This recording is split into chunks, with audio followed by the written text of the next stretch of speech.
Now, if you're new to YouTube or you just made a new channel, or maybe you're going back to your old channel and realize you don't have any channel art, what do you do?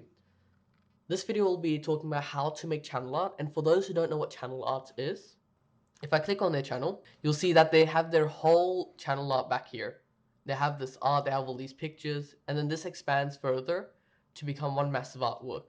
So how do we make our own channel art? Well, what you want to do is that you want to go to a tool that I use called Panzoid. You can use any other tool, however, Panzoid is designed just for YouTube. That their software was designed just for content creators such as you and me. And after going to panzoid.com, click Backgrounder. Backgrounder is a tool that will allow you to edit everything and edit your own background or use other people's backgrounds as an idea for your own channel art. I was just looking back to this, sorry. So back to Panzoid. For example, I will click this and I can actually edit this to be my own unique channel art. For example, if I go here in this little layered icon, you'll see that I have options for the image, the drop shadow, and what drop shadow refers to is the shadow that this image gives. The outline is the outline of the bird itself, and the gradient is the background. So why am I telling you all this? I'm telling you all this because these are all little edits you can make to your own background as well.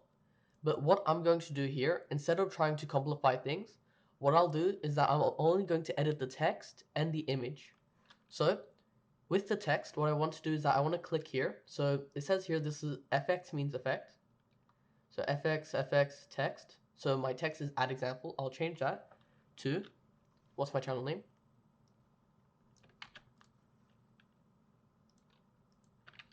Now, what I can do with this is that I can change the font. I can change it to whatever I like, and then I can change the font size as well. If you click this, you can edit it in numbers. So let's say 20, but that's actually really small. There we go. Or I can press and hold, and I can move left with my mouse to make it smaller, or right to make it bigger. Other than that, I can also change the color. The color can be a gradient. What that means is that if I click here, I create a little box here. I can change the box. I can choose this color, and what will happen is that it will give a gradient to my text. So I might make this go from white to red to, let's say, blue. And I'll do the same on the other side. I'll make this blue as well. So what I'll do is that I'll make my text something like this. And now you can also change gradient angle. What that means is that if I make this 0, right now mine's going from blue to the left, red in the middle, and then blue to the right. If I change this angle to 90, what will happen is that it'll go from top to bottom. Because how gradients work is that they usually go from left to right or top to bottom. When I make this angle 90, instead of going left to right, it'll rotate my gradient 90 degrees. Meaning if my gradient was going, let's quickly put this into perspective. If my gradient was like this from left to right, when I click 90, I'm basically rotating the gradient 90 degrees to make it from blue to red to blue. So what happens, let me just fix this. Also, I should mention, you can edit your text box by just using these little tools. But otherwise, so what happens when I click 90, the gradient goes from top to bottom because we rotated it 90 degrees. Other than that, you can change your X and Y position. You can do this either by clicking this and dragging it left to right, as I mentioned last time, and that's the same for your Y position. Or you can select the text box yourself, press and hold, and you can drag it around. This is the same for your little tools, these little boxes. These boxes will let you change dimensions. It'll let you stretch or make your text more horizontal. Other than that, rotation, once again, you can use this little circle, drag, and move your mouse around. Or you can change the actual number, which I'll make 0 because I want my text to be horizontal. Opacity is basically how transparent it is. The lower your opacity, the more transparent it will be. If it's at 0, we can't see anything. The only thing we'll see is its shadow. So usually it's a good idea to keep your opacity at 1. If you want to make it anything lower, then that's up to you. Otherwise, blending mode, you can always try using that, but really isn't a point since you'll be customizing colors yourself anyways. Other than that, that's about it. You can add your own images. So as I just clicked here, you can add a layer and you can add your own image as well. Before I do that, this image here is actually the bird's image. So if I delete this, you'll notice the bird's gone. And if I add an image of my own, so let me quickly find an image.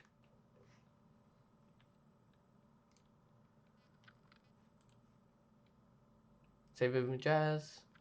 I'm going to save it on my downloads this time, that way I don't lose it.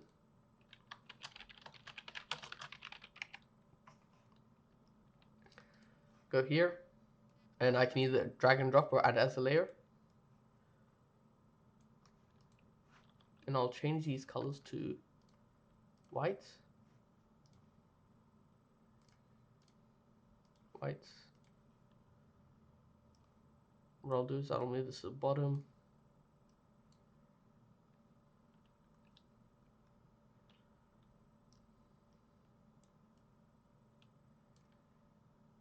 There we go. That's done. And now I've made my background. What am I going to do? What you can do to actually get access to your background as an image is that you want to click this little download option here. And you want to download it either as JPEG or PNG. Recommend to do PNG, but if you want a better quality, you can sometimes do JPEG. And then you want to click this Start Image Render. Then I can download my image by clicking this button. This will bring me to a download page. And as you can see, my image has downloaded under the name Backgrounder. Now I have full access to my image. What am I going to do? What I can do is that I'm going to go to my channel now, click Customize Channel. This will bring me to YouTube Creator Studio. I'm going to continue. Now I'm going to, from Layout, I'm going to click Branding. And on Branding, I'm going to do two things. First of all, I'm going to change my channel picture because I didn't do that in my last couple videos. Go to Desktop.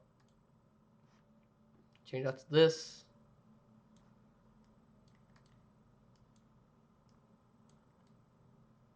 Okay, done. And now to change your background image, you want to click Upload. And then you want to locate where your file was. My file should be in Downloads. Yep, Backgrounder. Open. Now I'm going to make this a bit smaller.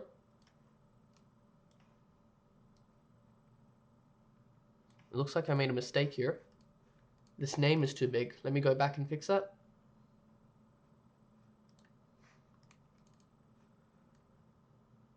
Bring this closer towards the logo. Make it a little bit smaller. Or I can just change the name. But yeah.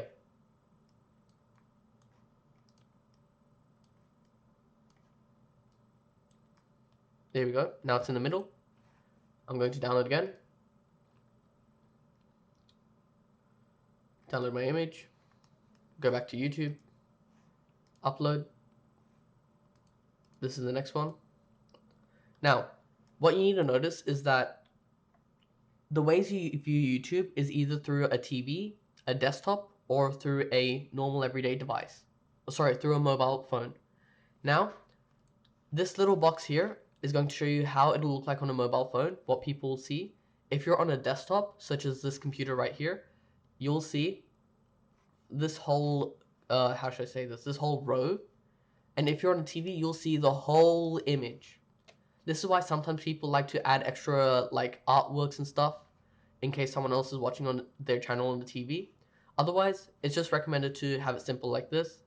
Then click Done after you're happy with changing your dimensions. Change mine a little bit here. There we go. I'm going to click Done. Now, my channel art is done. If I click, if I go back here and I reload my page. Oh wait, do I need to click save? Let's go save. Close. Oh, sorry. I forgot to mention one more thing. Make sure to click publish in the top right corner. That way everything saves. And then obviously you can view your channel using this button as well after it's done loading. There we go. Let's go to our channel. And now you can see the background has updated, my image has updated as well. That's about it. Thank you for watching. And there'll be more videos like this one to explain other stuff for YouTube as well.